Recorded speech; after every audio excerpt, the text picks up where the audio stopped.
मजबूत व्यक्ति का हत्या कर देना, इस हत्या के पीछे किसका हाथ है उसको प्रशासन खोज निकाले। हम लोग प्रशासन से ये मांग करते हैं और आपके इस चैनल के माध्यम से हम बताना चाहते हैं, गोपालगंज को एक बहुत बड़ी क्षति हुई असलम मुखिया की हत्या के बाद से, और पूरा गोपालगंज सहमा हुआ है। जितने सामाजिक कार्य करने वाले लोग हैं सब सहमे हुए हैं। क्या लगता है कि अगर आप लीपापोती करने का कोशिश कीजिएगा तो दिल्ली तक जाएंगे पैदल, याद रखिएगा। हम लोग बकसने वाले नहीं हैं, इसलिए कैसे चुप हो जाए। आज इनके साथ, कल मेरे साथ, कल इनके साथ, क्यों चुप रहेंगे? इसीलिए भाइयों, मैं तो बोला कि स्पष्ट है कि उनकी राजनीति के वर्चस्व को लेकर उनकी हत्या की गई है, और उनकी हत्या में साजिशकर्ता में मैं तो पंचायत स्तर से लेकर जिला स्तर से लेकर बिहार स्तर का लोगों का इसमें संलिप्तता इसमें कहीं से नकारा नहीं जा सकता। लेकिन प्रशासन देखिए इस पर क्या कार्रवाई कर रही है, किन लोगों को तुम 12 बजे रात को बुलाओगा, मैं लहू देने के लिए तुमको तैयार रहूंगा। याद रखना, एक असलम गया है, तेरा कितना असलम यहाँ जिंदा है। हम मरेंगे जिएंगे, लेकिन कदम से कदम मिलाकर अनस तुम कभी मत आज कैंडल मार्च निकाला गया है, क्या घटना हुई थी और क्या कुछ आप लोग का कहना है? देखिए, ये कहूँगा मैं कि this one is the very important pillar we have lost, और इसकी भरपाई नहीं की जा सकती है MIM के साथ जो अभी हुआ। और रही बात ये कि प्रशासन इसमें अपना काम कर रही है, वो शुरू से ही लगे हुए थे। SP साहब से हमारी बात हुई, टीम आई हुई थी, आदिल साहब आए हुए थे, उसके बाद से अब तक ईमान साहब आए थे। इन लोगों ने भी जाकर बात किया, और बात करने के बाद निचोड़ अभी तक कुछ निकल के आ नहीं रहा है कि आखिर ये मामला क्यों हुआ। इतनी बड़ी हत्या, एक इतना इम्पोर्टेंट पिलर को आखिर क्यों हमसे छीन लिया गया, और जिससे हमारी जो पार्टी है उसको कमज़ोर करने के लिए, या उसके पीछे और कौन सा कारण था, इसका खुलासा बिल्कुल होना चाहिए। और मैं प्रशासन से भी ये उम्मीद करता हूँ कि इसका खुलासा करे, और जल्द से जल्द, क्योंकि पूरे हिंदुस्तान में ये चर्चा का विषय है कि आखिर असलम मुखिया की हत्या क्यों। अच्छा, कैंडल मार्च निकाला गया था अभी?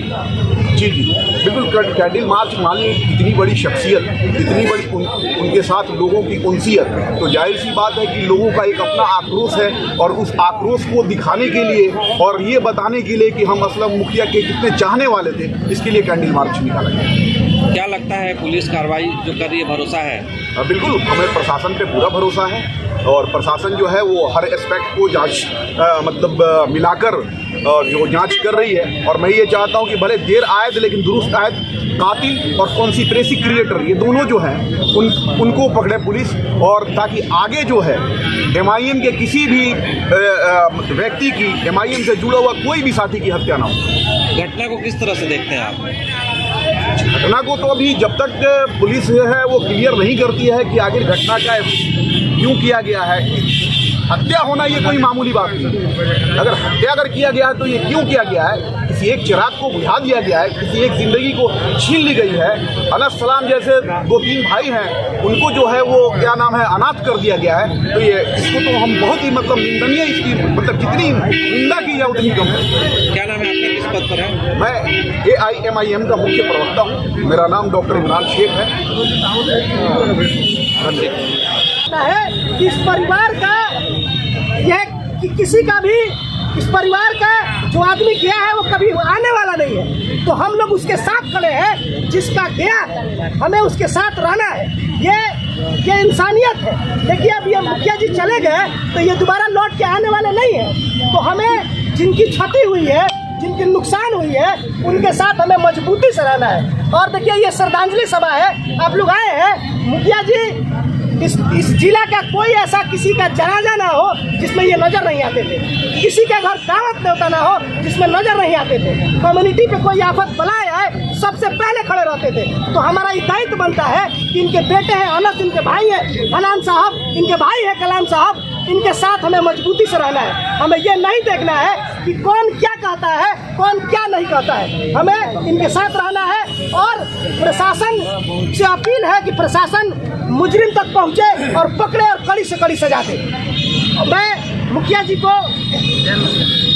अपने दिल से और भरी आंखों से श्रद्धांजलि अर्पित करता हूं, और आप सभी से अपील करता हूं कि आप लोग इस परिवार के साथ मजबूती से खड़े रहें और दुआ करें कि मुखिया जी को जन्नत मिले, अल्लाह इनको जन्नत में आला साला मुकाम दे। सलाम तुम मत घबराना, सलाम तुम मत घबराना। ये असलम साहब का ये जन सैलाब जो आज उमड़ा हुआ है, आज ऐसी परिस्थिति आ गई कि आज हम यहाँ पे खड़े हुए।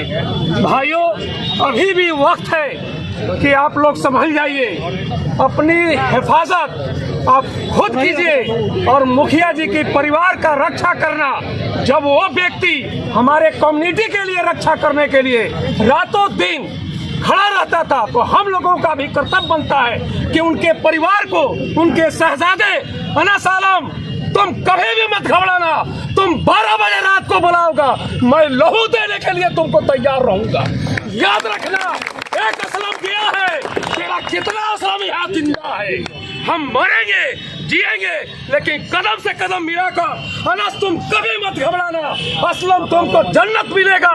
तुम गया है, तुम्हारा भाई, पिता, सब लोग यहाँ जिंदा है असलम के साथ। उनकी जो मोहब्बत थी आज ये जन सैलाब बताता है। उनकी जनाजा की नमाज में हमने अपने होश में इतना जन सैलाब कभी नहीं देखा था।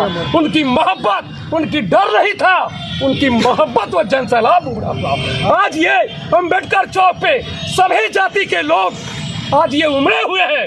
ये दर्शाता है कि ये मोहब्बत और कौम का पैदा करने वाला इंसान था। तो जब ये आदमी हमारे बीच नहीं है, अपराधी अभी तक पकड़े नहीं गए, शहर में खुलेआम कातिल घूम रहा है और लीपापोती होना शुरू। याद रखिए, इस अम्बेडकर चौक से हम प्रशासन से आग्रह करते हैं कि अगर कातिल पकड़ा नहीं गया, अगर आप लीपापोती करने का कोशिश कीजिएगा तो दिल्ली तक जाएंगे पैदल। याद रखिएगा, हम लोग बकसने वाले नहीं है, इसलिए कैसे चुप हो जाए। आज इनके साथ, कल मेरे साथ, कल इनके साथ, क्यों चुप रहेंगे। इसीलिए भाइयों, हम लोग जो है इनके अनस सलाम के साथ हैं। जहां ये जरूरत पड़ेगी हम लोग इनके साथ रहेंगे। असलम मुखिया अमर रहे, असलम मुखिया अमर रहे। भाई अनस तुम मत घबराना, भाई अनस तुम मत घबराना। बड़े और छोटे और मेरे दोस्त मित्र यहाँ आए हैं, मैं सबको दिल से आभार शुक्रिया व्यक्त करता हूँ कि उन्होंने बेगर मैं किसी को एक कॉल भी नहीं किया था, ना किसी को मैं आने के लिए बोला था, फिर भी एक सोशल साइट के माध्यम से हमने अपना टाइम निर्धारित किया था कि मेरे अब्बू अब्दुल सलाम असलम मुखिया कहाँ यहाँ कैंडल शांतिपूर्वक हम लोग उनको याद करने के लिए, और उनके मित्र लोग बहुत सारे सभी वर्ग में, सभी धर्म में, सभी जाति में उनके चाहने और मानने वाले लोग थे। उन लोगों का कहना था कि हम लोग उनको फूल अर्पण करेंगे अम्बेडकर चौक पे। तो एक छोटा सा ये प्रोग्राम था और सभी लोग ने समय से पहुंच के अपना उपस्थित किए, इसके लिए धन्यवाद। मैं प्रशासन से उम्मीद है, विश्वास है, जो अब तक कार्रवाई कर रही है उससे मैं संतुष्ट हूँ, लेकिन मुझे कहीं ना कहीं अगर लगेगा कि आप लोगों को मेरी ज़रूरत है, तो आप लोगों से मैं रिक्वेस्ट, निवेदन, अनुरोध करता हूँ कि जिस दिन अगर आप लोगों की हमको ज़रूरत पड़ेगी, आप लोग भी हमें याद करेंगे, हम वहाँ उपस्थित होंगे। लेकिन अगर कोई भी किसी तरह से अगर केस में मुझे थोड़ा भी अगर एहसास होगा कि प्रशासन के तरफ से कोई कार्रवाई या लीपापोती की कार्य शुरू है, मैं आप लोगों को सूचना दूंगा। और गोपालगंज में इतिहास के सबसे बड़ा आंदोलन गोपालगंज में हम लोग आप लोग के सहयोग से करेंगे। सबका बहुत बहुत आभार। मुखिया अमर रहे, मुखिया के कातिल को फांसी दो, बस्ता मुखिया के कातिल को फांसी दो, बस्ता मुखिया अमर रहे, बस्ता मुखिया अमर रहे। असलम मुखिया जी का 4 दिन पहले हत्या हो गया था। श्रद्धांजलि सभा के लिए, शांति के लिए एक श्रद्धांजलि सभा का आयोजन किया गया, जिसमें शहर के तमाम चाहने वाले, असलम मुखिया के चाहने वाले यहाँ उपस्थित हुए। और इस सभा से हम लोगों ने प्रशासन से मांग किया कि परिवार को सुरक्षा मुहैया कराया जाए और इस केस में जो मुख्य आरोपी हैं, जो षड्यंत्रकारी हैं, जो इतने बड़े मजबूत व्यक्ति का हत्या कर देना, इस हत्या के पीछे किसका हाथ है उसको प्रशासन खोज निकाले। हम लोग प्रशासन से ये मांग करते हैं और आपके इस चैनल के माध्यम से हम बताना चाहते हैं, गोपालगंज को एक बहुत बड़ी क्षति हुई असलम मुखिया की हत्या के बाद से, और पूरा गोपालगंज सहमा हुआ है। जितने सामाजिक कार्य करने वाले लोग हैं सब सहमे हुए हैं। क्या लगता है कि एक भय सा हो गया है जिस तरह से खौफ लोगों में है, क्या कहेंगे इसको लेकर? देखिए, असलम मुखिया एक संपन्न व्यक्ति थी और बहुत सामाजिक मजबूत व्यक्ति थी। उनका सामाजिक काम में बढ़ चढ़ के हिस्सा लेते, उनका हत्या हो गया तो अब समझिए कि हम जैसे समाज सेवी जो रोड पे बाइक से चलने वाले लोग हैं, लोगों के दिन दुख सुख में हमेशा खड़े हुए रहने वाले लोग हैं, उनको तो भय का माहौल आएगा ही ना। पूरे बिहार में, पूरे गोपालगंज में जो भी सामाजिक काम करने वाले लोग हैं सब में भय का माहौल है, क्योंकि ऐसे दिन दहाड़े रात को 9 बजे शहर के बीचों बीच गोली लग जाना कहीं ना कहीं दर्शाता है कि प्रशासन की जो स्थिति है काफी लचर स्थिति है। घटना हुई अपने आप में चिंताजनक है, क्या लगता है कि क्या कारण होगा और आज जो है श्रद्धांजलि दी जा रही है, क्या कहेंगे? देखिए, हमने FIR के माध्यम से स्पष्ट गोपालगंज प्रशासन को मैंने बता दिया है लिखित में ही कि मेरे पिताजी की हत्या जो है स्पष्ट है कि राजनीतिक वर्चस्व के लेकर मेरे पिताजी की हत्या हुई है, इसमें से कहीं किंतु परंतु नहीं है। और गोपालगंज प्रशासन से हमारा ये भी मांग है कि अन्य जो अभियुक्त उनकी जल्द से जल्द गिरफ्तारी हो, उनकी घर की कुर्की हो। और प्रशासन से मुझे उम्मीद है और SP साहब से और डिप्टी साहब से मुझे यकीन है, उम्मीद है कि मुझे न्याय दिलाएंगे। लेकिन उनसे यही रिक्वेस्ट है कि जो भी कार्य हो थोड़ा जल्दी हो, नहीं अगर तो फिर मैं गोपालगंज जितने भी मेरे मीडिया बंधु हैं सबका मैं एक बैठक कर प्रेस कॉन्फ्रेंस करके गोपालगंज वासियों को, अपने लोगों को मैं बुलाऊंगा और गोपालगंज में एक बहुत बड़ा मैं आंदोलन करूंगा जो इतिहास में अब तक उतना बड़ा। और ये अगर 5 से 6 दिन में अगर नहीं किया जाता है, गिरफ्तारी नहीं होती है, तो मैं यही अनिश्चितकालीन धरना अम्बेडकर चौक पे हड़ताल का निश्चित करना धरना पे होगा। क्या कोई विवाद था या क्या लग रहा है, क्या क्यों हत्या हुई?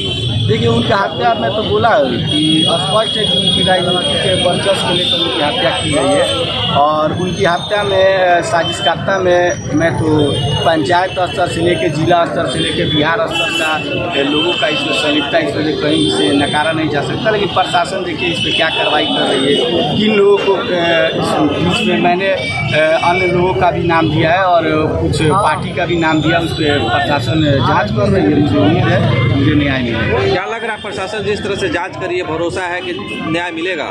जी, भरोसा है मुझे न्याय मिलेगा, तभी तो मैं अभी तक बहुत शांतिपूर्ण तरीके से मैं अपना गुहार लगा रहा हूँ और सबसे निवेदन कर रहा हूँ। और आगे देखिए प्रशासन इस पर क्या कार्रवाई। सुरक्षा को लेकर क्या कहेंगे, अभी संतुष्ट है या और ज़्यादा? सुरक्षा से लेकर हम संतुष्ट हैं, क्योंकि अपराधी जो भी अभियुक्त हैं उनको लगातार में मेरे पिताजी और मेरा तो लगातार में उनका शुरू से टारगेट रहा है। और मेरे पिताजी का तो जान और हत्या कर ही दी गई है। मुझे भी डर है कि कहीं ना कहीं मुझे भी अटैक किया जा सकता है, मुझे भी अपराधियों द्वारा जान जा सकती है। आज श्रद्धांजलि दी गई, क्या कहेंगे? श्रद्धांजलि दी गई है, बस लोगों का, उनके चाहने वाले लोगों का ये था कि उनको अम्बेडकर चौक पे गोपालगंज मोड़ पे उनको सुनाई दी जाए। तो लोगों को कहने पर एक छोटा सा प्रोग्राम था, ना कोई आंदोलन था, ना कोई मुझे किसी से जताना था, बस उनके चाहने वाले लोग आए और ये कैंडल जलाकर उसको मौन करते। तो वैसे साहब भी आने वाले हैं क्या? देखिए, ये राष्ट्रीय स्तर की बात है। प्रदेश अध्यक्ष जो बिहार के हैं, अभी ऐसा कोई मुझे सूचना नहीं दी है, अगर देंगे तो जरूर मैं आपको